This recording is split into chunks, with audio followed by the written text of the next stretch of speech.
Right, this is just myself and my grandson just warming up the bike. So just before we drain the oil and change the clutch, which we've never done before, but I've had loads of help and support from people on the Virago 250 group, so I've got all the bits, so it should work. But we'll let you know. We'll do bits of video to show you how we're doing it, and hopefully it'll work. Right, this is Levi, my grandson. He's just drawing the outline of the crankcase on cardboard, so when we take the 9 bolts out, we'll put them in the right places on the cardboard, because the screws will be different lengths, and we'll know which screw goes back in which hole when we finish doing the clutch. Okay, so we've marked out the cardboard to represent the screw positions on the crankcase, and we're just sort of putting little holes ready to take the screws when we take the crankcase off.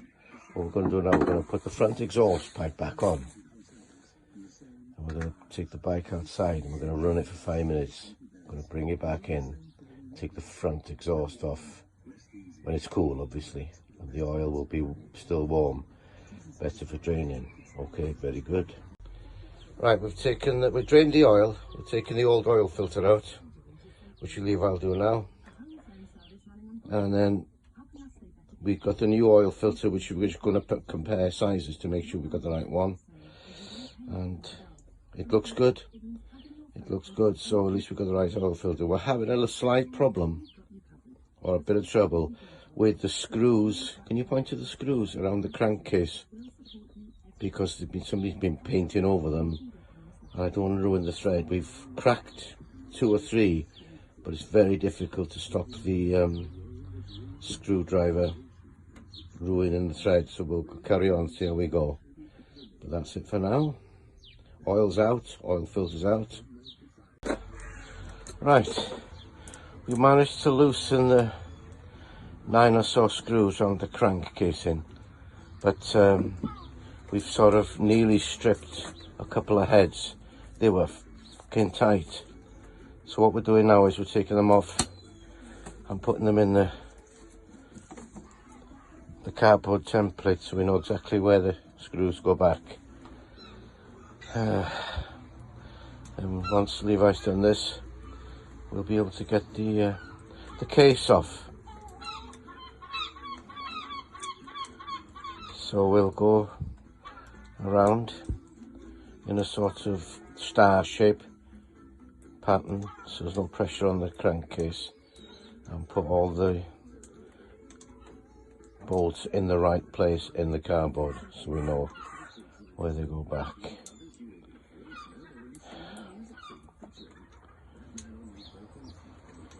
I'm just going to pan outside. We're in my shed. The weather here in North Wales is poor, it's raining, but we're okay in the shed. We've got the radio, we've got some knowledge, and we've got a lot of determination. So I'm going to wait until Levi takes all the screws out carefully, and then we'll film him taking the cover off, revealing the clutch. Right, we've taken all the bolts out, moved that little top bracket out the way, and we're going to just, we have loosened the case slightly, but we're going to take it off carefully now. Okay, Levi? Should come away clean.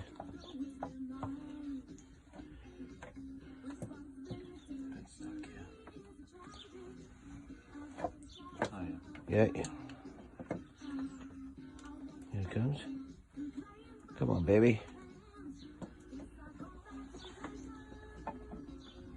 There's something in there keeping it together. Oh, It's got it. Okay. Put it on the floor somewhere. it's leaking oil. Oh yeah. Okay. So there. The case is off. So we're gonna stop the video now, and then we'll restart it when we take the bolt out of the clutch basket. Here we go. Right, we've cracked the 4 clutch basket nuts, and Levi's just doing them alternately, undoing them alternately until they all come out. We can lift the clutch cover off.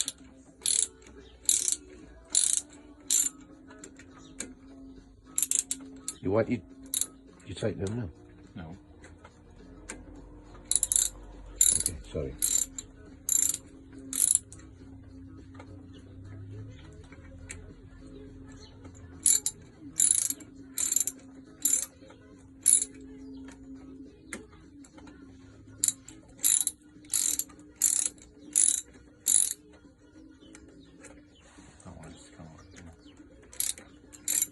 So that plate, once you get all the bolts, 4 bolts out, that plate cover should come off. And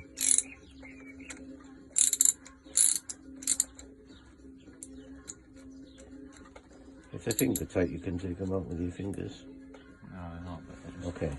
It's not exactly like the nicest fit ever. Alright. It's like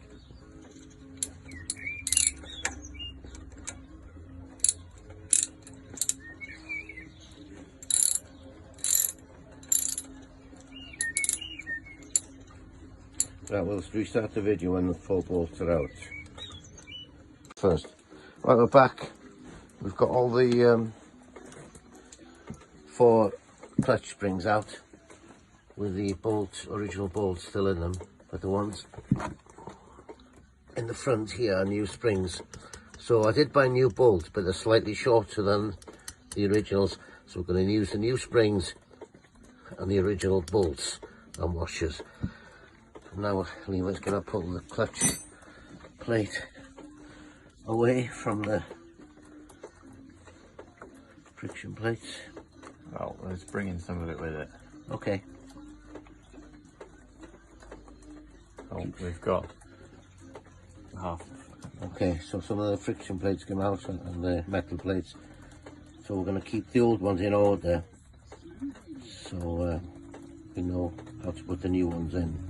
So we'll get all the old ones out and then we'll be back with the fitting of the steel plates and the friction plates. Right, we're back. We're about to put the friction plates and the steel plates back in. Now I've soaked the friction plates, the new ones, overnight in oil, which are here. These are the new ones been soaking overnight. And we know the last one to go on. I will explain the difference. First, the friction plate goes on first, Levi. So put 1 friction plate on, right in the grooves, slide it back. Now we've got the new steel plates. I've just soaked them in oil briefly, and they're dimple plates which I bought with the friction plates. Now there's a flat side and a beveled side. The flat side faces outwards towards you. You got it, Levi? Yeah, I think that's the bevel. That's the bevel side, eh? Yeah, so this way. That's the flat side. Yeah, flat edge. So flat side towards you, friction plate, then steel plate. Oh, this is a fiddly one. There you go. Okay. Make sure it's all. Yeah. Friction plate.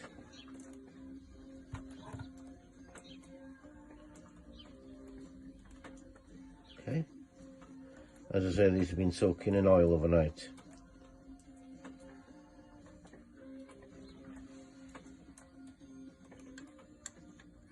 I'm sure it should. I don't think it matters if there's no. Oh, we'll find out, won't we? Yeah, no, you're fine. Friction plate going in. Now a new dimpled steel plate with the beveled side in and the flat side towards you.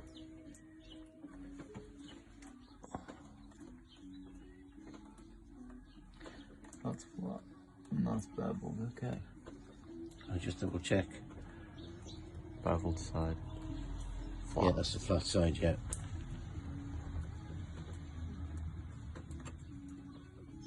Good. And then the friction plate. Yep.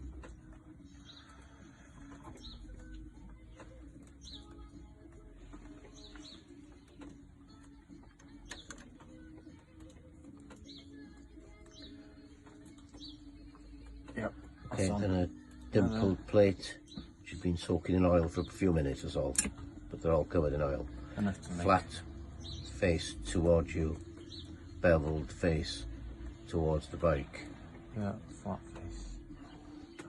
Yeah. Good boy. Nice.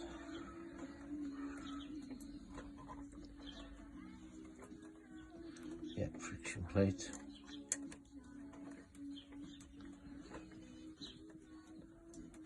Last dimpled. The last dimpled plate, soaked in oil, flat face to you, beveled face to the bike. Yeah. Yeah. Okay. Now, Well, the last friction plate, this has to be the last one. I put a piece of string on it while they were soaking, so I knew which was the last plate. Don't cut the bloody friction stuff. nice. Now, the reason why this is the last plate, and all this is thanks to Rick Zuffer from the group. He let me know exactly how to tell the last plate. Any chance you cutting that bloody string? Wow, it's got fucking oil in it, doesn't it? There you go. I'm going to get a marker here. Now, this is the last plate because the distance of the actual friction pad. Hold it still. Do you want me to get an old one to compare? Look. Now, let me explain this first. Yeah. The distance from here to here. Yeah, if you put an old plate alongside,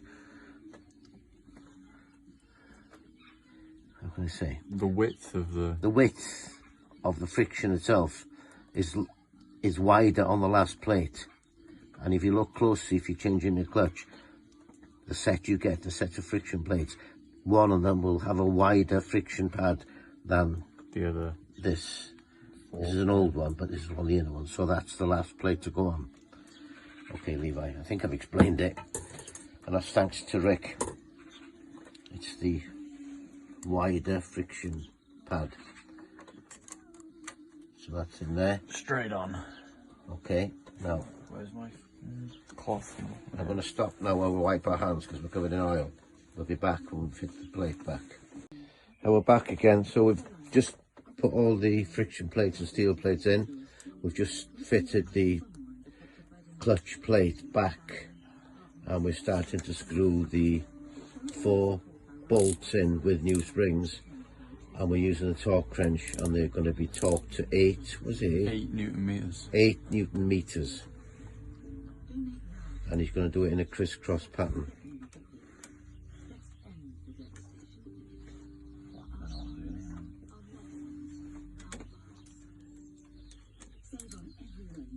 I forgot that it's not too Okay. flush.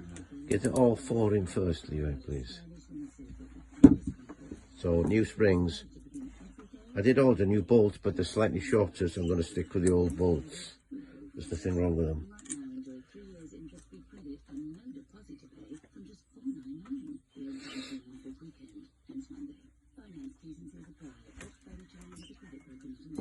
We've checked that the oil seals are still in place. There's an rubber oil seal down here, which I was warned about. Be careful. So far so good. And the old gasket is still intact, so we're going to use the old gasket because obviously it's sealed on one side, on the cover side, and we're going to put that one back. The only trouble we've had with so far is the little screws holding the clutch plate cover on, 9 of them, or 8, 8 or 9, and they were just little screws, and I've nearly buggered up some heads. So we're gonna, Levi's gonna tighten these 4 clutch springs alternately, like a star pattern as they call it, to a threshold of 8 Newton meters, which we've set up on the torque wrench. So far so good, we're doing okay.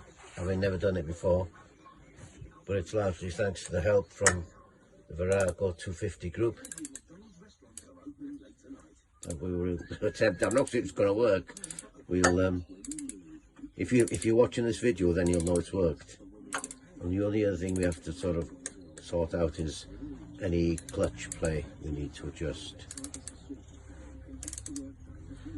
So we'll get back to you when we've torsioned these to 8 Newton meters. Yeah? Yeah. Okay. Right, we've tightened the 4 clutch bolts up to 8 Newton meters, but we had a problem with the whole clutch was turning. Can you spin the clutch? The whole basket was turning, and we had trouble trying to reach 8 Newton meters. So what we did is we got a socket on the end of a ratchet, just gently put it in one of the holes. Can you take it out and put it back in, Levi? Then I held that, and then my grandson Levi tightened the nuts to 8 Newton meters without the clutch basket moving. So we managed to stop the clutch moving while we were trying to tighten it. So I didn't know we'd have that trouble, but a little tip for you if you're doing the same. Okay, so we'll get back to you because we're going to refit the clutch cover in a moment. Right, we've tightened up the clutch springs to the correct torque. And what we're doing now before we put the cover back is we're scraping the debris off the side, so when we put the cover back it should be a tight seal, because the old gasket's going back on because it's intact. I'll show you in a moment. Do you have it? I have it here.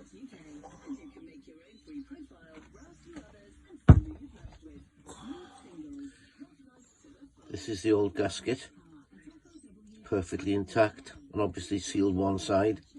So we're going to put this back on with the original seal, and if it does leak then we'll put a new gasket on. I've got a new gasket, but we thought we'll try this back on because it's in good condition. So once we scrape the side of the cover clean, we'll put the cover on and we'll do some more filming. Right, we're back. So we've got the casing, side casing back on, oil filters, new oil filters in. All the screws are tightened up to, we couldn't really torque them because we were in danger of stripping the threads across on the screw heads. What do they call them? Crosshead screws. So we've done them as tight as we can, checked everything, and we're going to put some oil in it now. 1.4 litres of 10W40 semi-synthetic, and then we'll put the exhaust, well, make sure no oil leaks, and then we'll put the exhaust back and try it. So we'll try this first, oil next.